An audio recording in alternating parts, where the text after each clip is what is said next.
19장, 찬송가 19장, 찬송하는 소리 있어 찬양으로 하나님께 나아가겠습니다.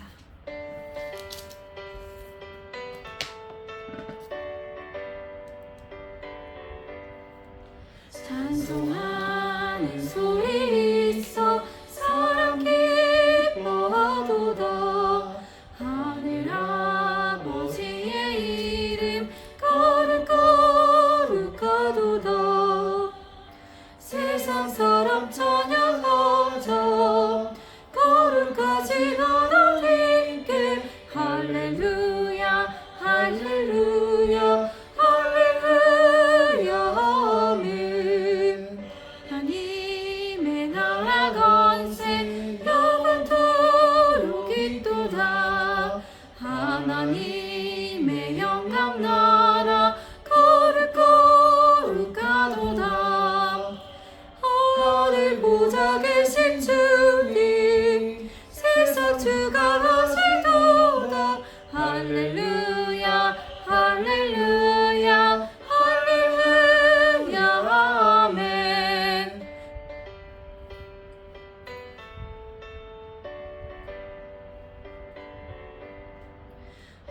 하나님의 크신 섭리 그 뜻대로 되도다.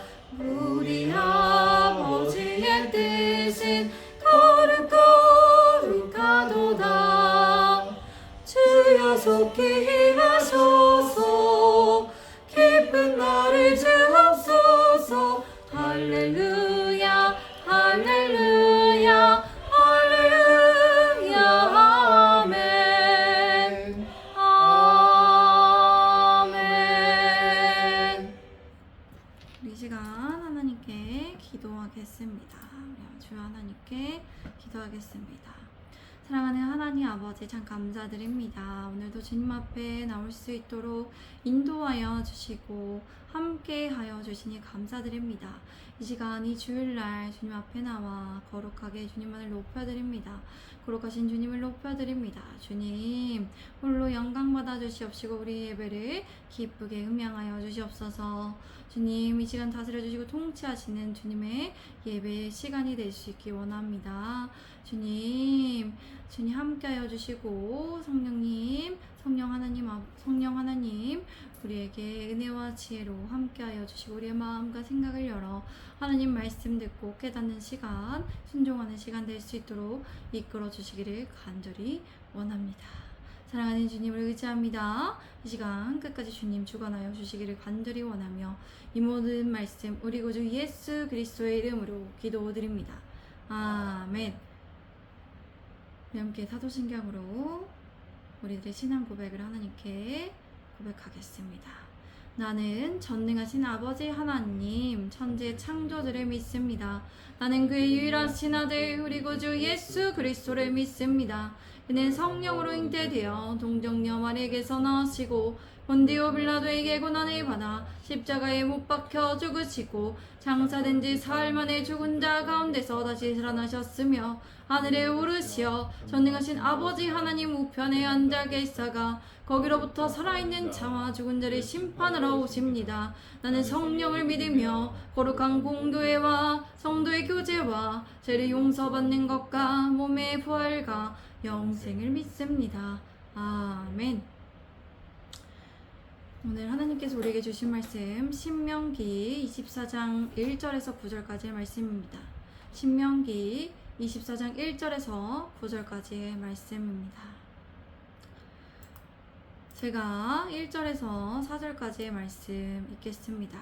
사람이 아내를 맞이하여 데려온 후에 그에게 수치되는 일이 있음을 발견하고 그를 기뻐하지 아니하면 이혼 증서를 써서 그의 손에 주고 그를 자기 집에서 내보낼 것이요 그 여자는 그의 집에서 나가서 다른 사람의 아내가 되려니와 그의 둘째 남편도 그를 미워하여 이혼 증서를 써서 그의 손에 주고 그를 자기 집에서 내보냈거나 또는 그를 아내로 맞이한 둘째 남편이 죽었다 하자 그 여자는 이미 몸을 더럽혔은즉 그를 내보낸 전 남편이 그를 다시 아내로 맞이하지 말지니 이 일은 여호와 앞에 가증한 것이라. 너는 이 하나님 여호와께서 네게 기업으로 주시는 땅을 범죄하게 하지 말지니라. 오늘 설교의 주제는 주님 안에 한 몸을 이루는 가정이 되어요 입니다. 만약 한 남자가 어떤 여자와 결혼했는데 그 여자에게서 부끄러움이 되는 일을 알게 되어 마음으로 싫어지게 되었을 경우 이렇게 하십시오. 그는 그 경우 이혼 증서를 써서 그 여자에게 주고 자기 집에서 보내야 합니다. 만약 그 여자가 그 집을 떠나고 다른 사람의 아내가 되었습니다. 그런데 그의 둘째 남편도 그를 미워하여 이혼 증서를 써주고 집에 보내었거나 그를 아내로 맞이한 둘째 남편이 죽었습니다. 이 경우 그 여자는 이미 몸을 더럽힌 것입니다. 그러므로 그녀를 내보낸 전 남편이 다시 아내로 맞이하면 안 됩니다. 이 일은 하나님 앞에 가증한 것입니다. 여러분은 하나님 여호와께서 여러분에게 주시는 기업의 땅에서 범죄하지 마십시오. 이스라엘의 한 남편이 아내의 수치되는 일을 발견하고 그를 미워하게 되면 그와 이혼할 수 있습니다. 여기에서 수치스러운 것은 결핍된 것, 부적절한 것, 창피한 것입니다. 그런데 이런 수치스러운 것이 무엇을 의미하는지 명확하게 나와 있지 않기 때문에 남편은 다양한 이유를 들어서 아내에게 이혼을 요구할 수 있습니다. 이렇게 이혼 증서를 받게 된 여성은 남편으로부터 자유롭게 됩니다. 실질적으로 결혼 생활이 끝나게 된다는 것이죠. 이혼당한 여성은 전 남편의 제재를 더 이상 받지 않게 된다는 것입니다. 그리고 그 여성은 다른 남자를 만나도 그것이 죄가 아니라는 것을 증명해 줄 수 있습니다. 다른 남자와 결혼할 수 있습니다. 그런데 이혼당한 여성이 다른 남자와 재혼을 했는데 또다시 남편이 그녀를 미워해 이혼한 경우가 있을 수 있습니다. 혹은 남편이 죽었을 수도 있습니다. 이런 경우 여자는 재혼한 남편에게서 벗어나 자유롭게 결혼할 수 있지만 전 남편과는 다시 결혼할 수 없습니다. 이렇게 할 수 없는 이유는 전 남편의 입장에서 그 여자는 이미 몸을 더럽혔기 때문에 다시 결혼할 수 없습니다. 이미 이혼한 아내가 결혼하지 않는 것이 아니라 다른 남자와 결혼하면서 아내가 부정하여졌기 때문입니다. 그렇기 때문에 아내가 다시 혼자가 되었다 해도 결코 그는 그녀와 결혼해서는 안 됩니다. 이렇게 전 남편이 전처와 다시 결혼할 수 없는 이유는 하나님 앞에서 그것이 가증스러운 것이에요. 혐오스러운 것이고 몹시 싫어하는 것이기 때문입니다. 그렇기에 남편은 전처와 재혼할 수 없습니다. 이러한 행위는 하나님께서 주시는 기업의 땅에 죄를 짓는 행위입니다. 이렇게 하나님께서 당시에 이혼과 재혼에 대해서 분명히 말씀하셨던 이유가 있었습니다. 당시 고대에는 남자가 여자를 아내로 맞이한 후에 아내가 마음에 들지 않으면 쉽게 버리곤 했습니다. 이렇게 이혼하는 것은 악한 것입니다. 이 악함을 정당화해서는 안 되었다는 것이에요. 결혼과 이혼 그리고 재혼은 가나안 땅과 관련이 있었습니다. 사람들의 무절제한 이혼과 재혼은 가나안 땅을 더럽히는 것이었습니다. 가나안 땅은 하나님께서 이스라엘에게 주신 약속의 땅이기 때문입니다. 우리는 여기서 현재 시대에 이 말씀을 어떻게 적용할까를 생각해 볼 수 있습니다. 마태복음에서 이혼에 대해서 유대인들은 예수님께 이렇게 물었습니다. 사람이 어떤 이유가 있으면 그 아내를 버리는 것이 옳으니까 하고 질문을 하였습니다. 이렇게 그들이 질문한 이유는 수치되는 일을 결정할 권한이 남편에게 있었기 때문입니다. 이 질문에 대해서 예수님께서 뭐라고 얘기하셨을까요? 예수님께서 이렇게 말씀하셨습니다. 하나님께서는 남자와 여자를 만드시고 짝을 지어 주셨기 때문에 절대로 이혼할 수 없다고 대답하셨습니다. 그러자 유대인들은 그러면 왜 모세는 이혼 증서를 써주라고 이혼하라고 하셨는지를 물었습니다. 그러자 예수님께서 뭐라고 말씀하셨을까요? 음행한 이후에 아내를 버리고 다른 데 장가드는 사람은 간음한 것이라고 명확하게 말씀하셨습니다. 그러면 여기서 수치스러운 일이란 음행한 것을 말할 수 있다는 것을 알 수 있죠. 음행한 이유 외에는 이혼을 할 수 없다는 것입니다. 남편이 그런 권한이 없다는 것이에요. 만약 사람들이 마음대로 이혼하고 다시 합치는 것이 허용되면 어떠한 경우가 생길까요? 남자들은 아내와 이혼할 때 전혀 부담을 가지지 않을 수 있습니다.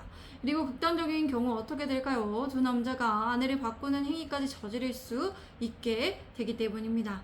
그러나 특별한 경우 이혼할 수 있지만 이 경우는 인간의 악함과 연약함 때문에 특별하게 이혼할 수 있는 경우입니다. 그리고 상황이 더 악화되는 것을 방지하기 위한 차선책일 뿐입니다. 그러나 우리는 우리의 악함과 연약함을 정당화해서는 안 된다는 것이에요.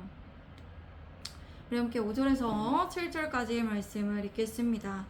사람이 새로이 아내를 맞이하였으면 그를 군대로 내보내지 말 것이요 아무 직무도 그에게 맡기지 말 것이요 그는 1년 동안 한가하게 집에 있으면서 그가 맞이한 아내를 즐겁게 할지니라.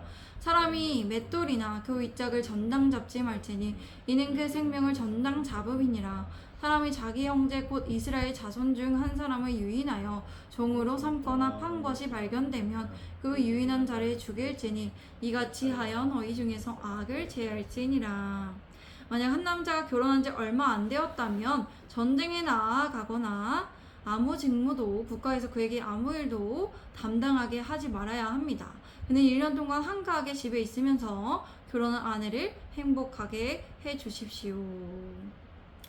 맷돌에 윗짝이나 아랫짝을 비포종으로 가져올 수 없는데 이는 그것이 생계를 위한 최소 수단이 되기 때문입니다. 자기 형제 이스라엘 사람을 납치해서 종으로 대하거나 팔면 그 납치한 사람은 죽여야 합니다. 여러분은 이런 악한 사람들을 여러분 가운데서 제거하십시오. 이스라엘에서 결혼을 하여 아내를 맞이한 남자는 1년 동안 그 복무 의무에서 면제가 됩니다. 전쟁에 나갈 의무가 없어집니다. 이러한 남자는 1년 동안 아내와 함께 기쁘게 지내야 할 의무가 있습니다. 또한 전쟁에 참여한 군인 가운데서 약혼을 하고 결혼하지 않은 남자는 집으로 돌아갈 수 있습니다. 그런데 당시 고대 국가에서는 전쟁은 어땠습니까? 전쟁은 엄청나게 중요했습니다. 그럼에도 불구하고 이스라엘에서 1년간 군대 징집뿐 아니라 그 어떤 직무에서도 면제되었다는 것입니다. 그만큼 결혼이 굉장히 중요하다는 것이죠. 우리는 이 말씀을 통해서 우리 부부의 지난 삶을 돌아볼 수 있습니다. 결혼한 후 우리는 2년 2개월 정도 함께 했는데 그 2개월 정도 함께 하는 동안에 어머니를 돌봐야 했습니다. 그 이후에 또 떨어져서 살아야 했습니다. 그리고 서로 알지 못한 부분들이 많았기 때문에 여러 문제가 있었음을 알게 될 수 있습니다. 그런데 하나님께서 왜 결혼 후에 몇 개월도 아니고 1년 동안 함께 하라고 말씀으로 제정하신 이유에 대해서 우리가 생각해 볼 수 있어요. 몇 개월도 아니고 1년 동안 함께 하라고 하셨을까라고. 2년도 아니고 1년 동안. 만약 결혼한 지 1년이 되어 전쟁에 나가 불미스러운 경우가 생겼다면 어떻게 될까요? 당시에 대표적 약자였던 여자들에게는 억울한 일을 당할 수 있는 경우가 있었기 때문이라는 것이죠. 그리고 결혼한 후 1년간 함께하는 것은 국가적인 사람보다 더 중요하기 때문입니다. 하나님의 백성으로서, 하나님의 나라의 언약의 백성으로서는 그게 더 훨씬 중요하다는 것입니다. 왜냐하면 하나님께서 세상을 창조 이후에 남자와 여자가 한 몸을 이루어 아름답게 살아가기를 원하셨습니다. 이것은 하나님께서 가장 먼저 인간에게 주신 명령이다. 생육하고 번성하여, 어떻게 하라 했죠? 생육하고 번성하여 그 다음에 다스리고 만물을 다스리고 정복하라가 다음에 나오기 때문에 생육하고 번성하는 게 더 먼저이기 때문입니다. 그래서 그 가운데 하나님을 더 신뢰하며 하나님과의 연합을 이루시기를 하나님께서 원하셨다는 것이에요. 그렇게 한 가정이 바로 세워지고 또 다른 한 가정이 세워질 때 어떻게 되냐? 교회가 잘 세워지고 또 한 지역이 바로 세워지고 또 한 나라에서도 바로 세워질 수 있기 때문이다. 그렇기 때문에 우리가 지금 가정에서 먼저 이렇게 우리 예수님의 제자된 교회를 세워가는 것에 있어서 지금 우리가 1년 이제 남지 않는 그런 것을 바라보고 있는데, 예수님 제자된 교회가 새로워진 지가 지금 1년이 곧 있으면 됩니다. 이제 3개월만 더 있으면, 3개월 반 정도 있으면 우리가 곧 있으면 1년이에요. 그런데 우리 가정이 먼저 세워지는 이유가 이런 것에 있습니다. 하나님의 창조 목적과 맞닿게 우리 교회에서 우리 가정이 먼저 세워져야 그 다음에 우리 교회에서도 잘 세워지고 그 지역이 또 나라가 잘 세워질 수 있기 때문이에요. 그래서 현재 시대에서 우리가 하나님께서 어떤 걸 원하시냐면은 결혼한 부부가 또 어떻게 살아가길 원하실까, 서로 알아가고 관계를 형성하는 것을 중요하게 생각하신다는 것이에요. 여전히 부부는 그래서 서로를 잘 알아야 하며 친밀해야 합니다. 부부가 서로를 잘 알고 친밀한 관계를 맺는 것은 전쟁보다 중요한 것입니다. 먼저 순서가 있다는 것이죠. 그럼 우리는 주님 안에서 한 몸을 이루어야 합니다. 한 마음과 한 뜻을 이루어 나아갈 수 있어야 합니다. 그렇게 최선을 다해 노력해야 한다는 것이에요. 우리가 먼저 주님 안에 그렇게 살아가기를 원하고 다짐합시다. 자, 우리 함께 6절 말씀 보겠습니다. 이스라엘은 맷돌과 관련하여 담보를 잡으면 안 됩니다. 맷돌은 곡식을 가든 도구예요. 당시 맷돌이 굉장히 우리 같이 후라이팬이나 이런 냄비나 이런 것이 필요했듯이 맷돌이 굉장히 중요한 도구였어요. 맷돌은 위짝 돌과 아래짝 돌로 구성이 되어 있는데 맷돌을 담보로 잡는 것은 생명과 관련이 있습니다. 맷돌을 담보로 잡으면 어떻습니까? 그들이 빵을 만들어 먹을 수 없기 때문입니다. 이것은 생명을 유지하는 것과 관련이 있기 때문에 생명을 담보로 잡는 것에 해당하다고 오늘 말씀에서 말하고 있습니다. 하나님께서 이렇게 하시는 이유는 무엇일까요? 가난한 자를 보호하시기 때문입니다. 가난한 자가 아닌 사람들이 맷돌을 담보로 잡혀도 상관이 없죠. 그러나 담보로 맷돌을 잡는 경우는 가난한 자들에게 이렇게 하는 경우가 많습니다. 그렇죠? 그렇기 때문입니다. 그리고 이스라엘 백성들은 한 사람을 유인해서 납치하거나 유괴할 수 없습니다. 다 하나님의 형상대로 창조되었고 하나님의 거룩한 언약의 백성들이기 때문에 이렇게 하여서 사람을 종으로 삼거나 돈을 받고 팔아넘기는 사람은 죽임을 당하게 되어 있는 것입니다. 이렇게 하는 사람들은 극악한 죄인에 해당하는 것이에요. 이렇게 하는 것은 하나님의 창조 원칙에도 이스라엘 거룩함에도 어긋나는 것이기 때문입니다. 그렇게 이런 사람들을 처형함으로써 이스라엘 가운데 악이 자리 잡지 못하도록 해야 했다는 것입니다. 8절에서 9절 말씀 제가 읽겠습니다. 너는 나병에 대하여 삼가서 레이스 사람 제사장들이 너희에게 가르치는 대로 네가 힘써 다 지켜 행하되 너희는 내가 그들에게 명령한 대로 지켜 행하라. 너희는 애굽에서 나오는 길에서 네 하나님 여호와께서 미리암에게 행하신 일을 기억할지니라. 여러분은 나병에 관해서 특별히 조심하십시오. 레위 사람들인 제사장들이 지시하는 대로 해야 합니다. 여러분은 내가 그들에게 명령한 것을 조심하여 지키십시오. 여러분의 하나님께서 여러분이 이집트에서 나온 후 여정에서 미람에게 어떻게 하셨는지를 기억하십시오. 이 말씀은 악성 피부병인 나병에 관한 것입니다. 그들은 모든 말씀을 정확하게 성실하게 근면하게 지켜야 합니다. 제사장들은 나병에 관한 진찰과 진단을 하게 되어 있습니다. 의사의 역할을 했죠. 그들은 나병에 대한 조치를 명하고 병의 완치를 선언합니다. 의사의 그런 역할을 완전히 하고 있었습니다. 그렇게 이스라엘 백성들은 나병에 대한 규례를 모세가 레위 제사장들의 명령한 것대로 지켜 행해야 했습니다. 9절에 이집트에서 나온 길에 하나님께서 미리암에게 행하신 일은 이러합니다. 뭔지 아세요? 아세요? 모세가 구스 여인을 취하자 어떻게 했습니까? 미리암과 아론이 모세를 비방했습니다. 음란하다고 여겼다는 것이죠. 이미 아내가 있는데 왜 아내를 또 취하냐 이런 것이죠. 미리암은 주도적으로 모세를 이때 비방했습니다. 그렇기 때문에 아론이 아니라 미리암이 그 나병에 걸리게 된 것이에요. 그러나 하나님께서는 어떻게 반응하셨습니까? 모세의 권위를 지켜주셨습니다. 그리고 미리암에게 나병이 걸리게 하셨습니다.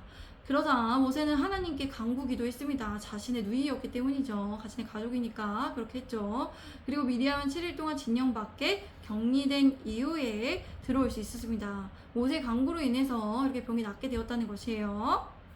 그런데 이 경우 이스라엘들은 어떻게 행동했을까? 미리암이 나을 때까지 이동하지 않고 기다려야 했습니다. 진 밖에 있었을 때 기다려야 했습니다. 그들은 이렇게 병자들을 배려해야 했습니다. 그렇기 때문에 이 상황을 잘 기억하여서 이 상황 가운데서 앞으로 어떻게 대처해야 될지 권위자에 대해서 비방하는 것에 대해서 조심해야 한다는 것이죠. 오늘 설교의 주제는 주님 안에 한 몸을 이루는 가정이 되어요입니다. 우리는 주님 안에 한 몸을 이루는 가정이 되어 예수님의 제자된 교회를 세워가야 합니다. 먼저 우리가 주님 안에서 여러 가지 상황 속에서 혈과 육으로 대하지 않고 기도하며 서로 배려하고 이해함으로 대할 수 있어야 합니다. 주님 안에 한 몸을 이루는 가정이 될 수 있도록 계속해서 노력해야 한다는 것이에요. 그리고 하나님의 말씀을 잘 읽고 그 방법을 찾아서 잘 적용할 수 있어야 합니다. 그렇게 주님 안에서 한 걸음 한 걸음 더 나아가 한 몸을 이루는 가정이 되어 예수님의 제자된 교회를 우리가 세워나가야 합니다. 우리 예수님의 제자된 교회가 주님 안에 한 몸을 이루는 가정이 되기를 원하고 바랍니다. 그럼 이 시간 기도하겠습니다. 사랑하는 하나님 아버지 참 감사드립니다. 오늘도 함께하여 주시고 은혜로 함께하여 주시니 감사드립니다. 우리 예수님의 제자된 교회가 우리가 먼저 또 우리 앞으로 세워질 가정들이 다 주님 안에 한 몸이 이루는 가정이 될 수 있도록 세워주시고 이끌어주시고 도와주시옵소서. 또 우리가 그렇게 결단합니다.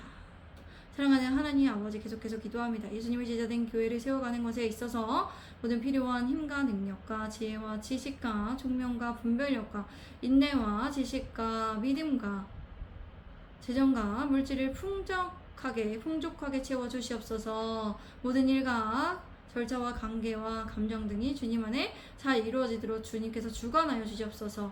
주님 맡겨드립니다. 주님 감사드립니다. 주님 사랑합니다. 이 모든 말씀 우리 구주 예수 그리스도의 이름으로 기도드립니다. 아멘.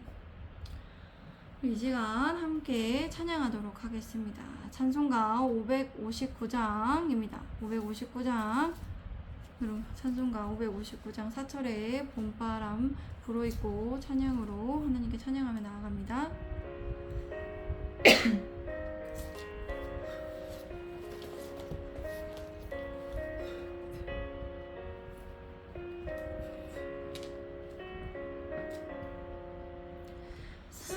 사철에 봄바람 불어있고 하나님 아버지 오셨으니 믿음의 반석도 든든하다. 우리 집 즐거운 동산이라. 고마워라 임마누엘. 예수가 섬기는 우리 집. 고마워라 임마누엘. 복되고 즐거운 하루하루. 아버지 우리를 고이시고 동기는 사랑에 뭉쳐있고 기쁨과 설렘도 같이 하니 한간의 조가도 천국이라. 고마워라 임마누엘. 예수만 섬기는 우리 집. 고마워라 임마누엘. 복되고 즐거운 하루하루.